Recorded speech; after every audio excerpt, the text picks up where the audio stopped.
Welcome back to part 2, guys. Fast forward it a little bit from where we left off. As we see, Killer's defensive line absolutely bashing some hammer tanks, but getting bashed by twin blades. And the twin blades are getting bashed by jet tengus. Oh yeah. I have to say, I love the design of the jet tengus. Very, very nicely done. One thing which is actually quite hard to do is a jet tengu rush.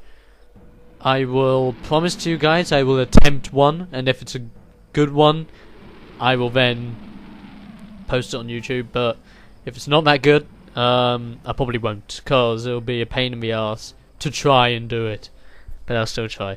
There's my defensive line, or as I like to call it, a defensive chunk, because it's not really a line when you're the Empire-Rising Sun. As you can see, the Sonic Decimator is ready. Got my Shoguns, got 6 at the moment, so I'm doing pretty good. And I think number 7's about to come out sometime soon, or not. There's the defensive line again. And those are my jet tengus helping out Killer's jet tengus in his defensive area. Yeah, again, poning some more. Those are allied transports which are being pwned. And as you see there, Twin Blade's getting owned and... Wait a minute. Did I just hear something? Oh no. Yep. Dave has just used his magnetic satellite to try and get rid of some of our jet tengus. And so me and Killer are just like, fuck, I've lost my jet tengus. So with the jet tengus that we have left, fly away. Strange thing was though, one of my tengus actually flied through the magnetic satellite and wasn't affected, and I was just like, maybe not as magnetic as we think it is, but it's still good, no doubt.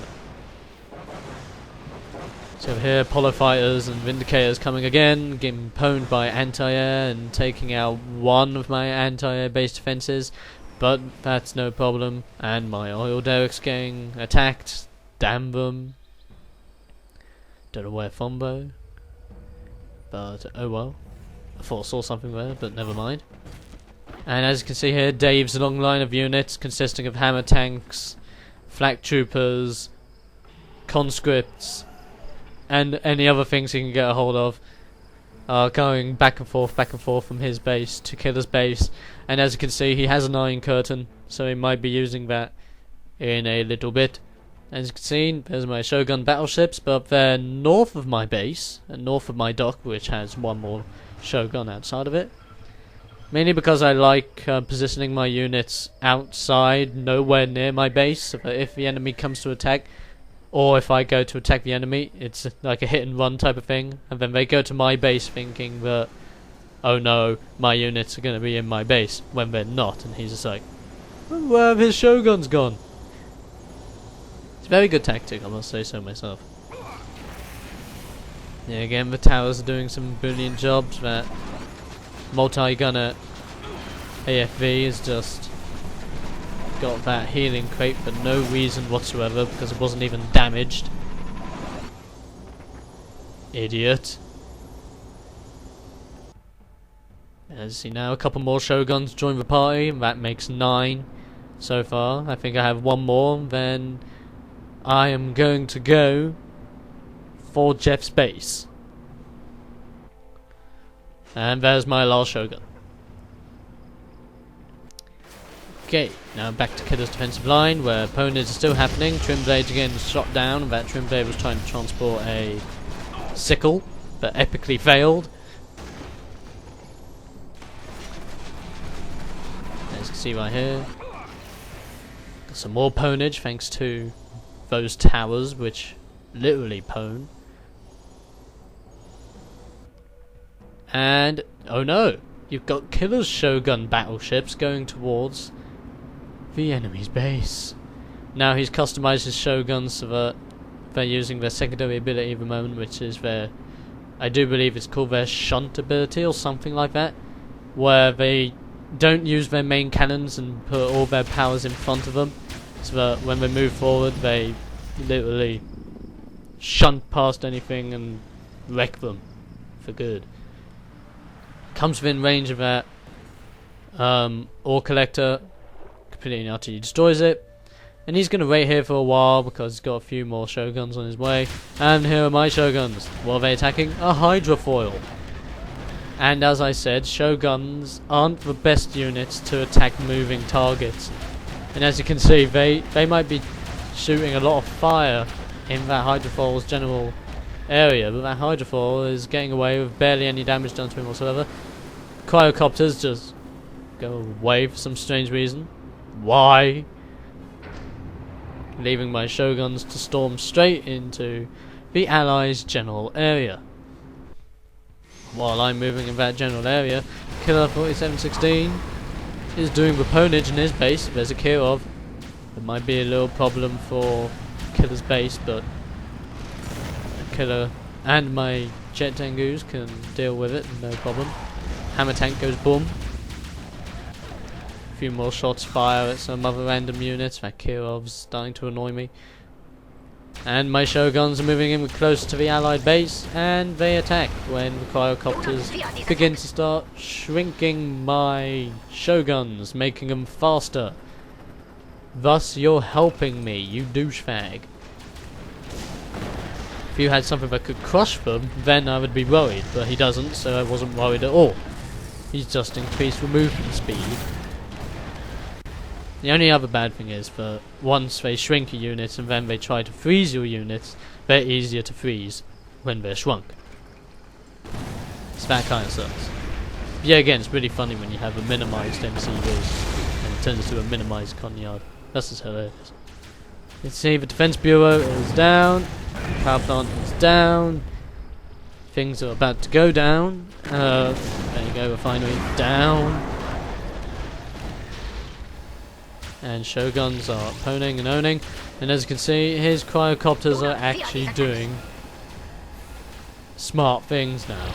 His Cryocopters are actually doing the smart thing and are trying to freeze my navy. Damn them to hell! No, pone. Air factory gets knocked out.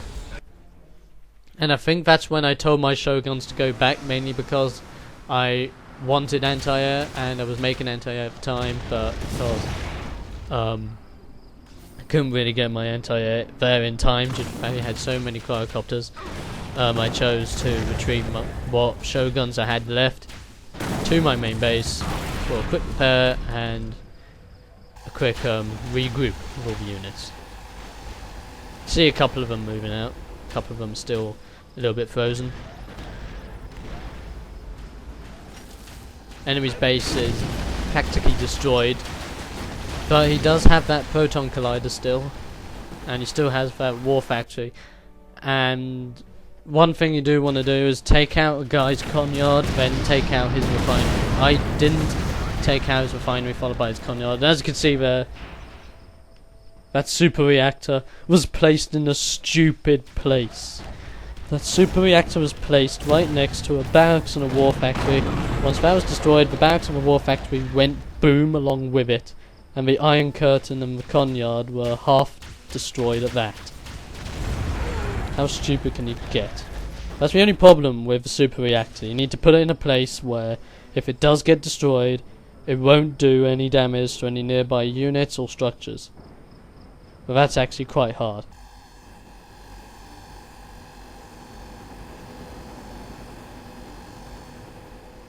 You see Shoguns are getting frozen again.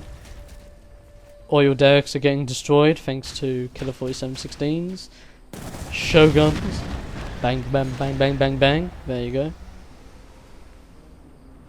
And Killer's like, okay, where's this dude's last building? I'm going on a search. So while Killer goes on a search, we're just going to follow him for a little bit. Follow.